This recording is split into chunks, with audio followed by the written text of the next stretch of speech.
வரான 100 bouncer தூக்கி எறியறானே. நீங்க தனி விமானத்துல போறீங்க, தனி விமானத்துல வரீங்க, தனி விமானத்துல விமான நிலையத்துல கேட்ட யூஸ் பண்றீங்க. ஒன்றிய அரசு உங்களுக்கு வழி போட்டு கொடுத்துருக்கு. காமராஜருக்கு கிங் மேக்கர்னு ஒரு பேர் இருந்துச்சுங்க. அந்த பச்சை தமிழன் காமராஜரை பார்த்து நீங்க நக்கல் அடிக்கிறீங்களா? நியாயமா? ஆனாலும் சார், தலைவர்கள் அப்படிங்கிறவங்க நீங்க அறிவுரை கொடுக்கலாம், ஆக்கப்பூர்வமான வார்த்தைகளையும் பயன்படுத்தலாம். இப்ப நீங்க சொன்ன ஸ்லாங்கிலேயே அது எப்படி புரிந்து கொள்ளப்படும்? இதே மாதிரி தொலைக்காட்சி விவாதங்கள்ல நேர்காணல் பண்ணும்போது ஒரு தொலைக்காட்சியில ஒரு நடிகர் பெயரை சொல்லி இந்த இடத்துல அவர் இருந்தாருன்னா அவரை நான் கட்டிப்பிடித்து லிப்ஸ்டிக் அடிப்பதுதான் என் வாழ்க்கை நாள் பயன் அப்படின்னு ஒரு பெண் சொன்னாங்களா இல்லையா? அப்படி சொல்லுகிற பெண்களுக்கு ஒரு சகோதரனாக, ஒரு மகனாக, ஒரு தம்பியாக நான் சொல்லுகின்ற ஒரு சிறிய அறிவுரையாக அதை எடுத்துக்கொள்ளட்டும்.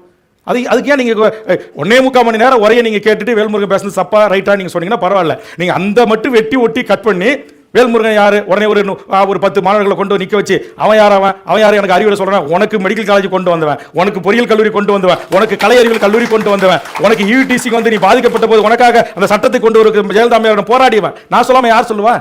எனக்கு அந்த உரிமை இருக்குல்ல. நீங்கள் காமராஜர் இருக்கைக்கு பின்னாடி கைப்பற்றி நிற்கிறார், இவர் சேர்ல கால் மேல கால் போட்டு உட்கார்ந்துருக்கிறார். வச்சிங்களா இல்லையா வண்டியில் பேனரு?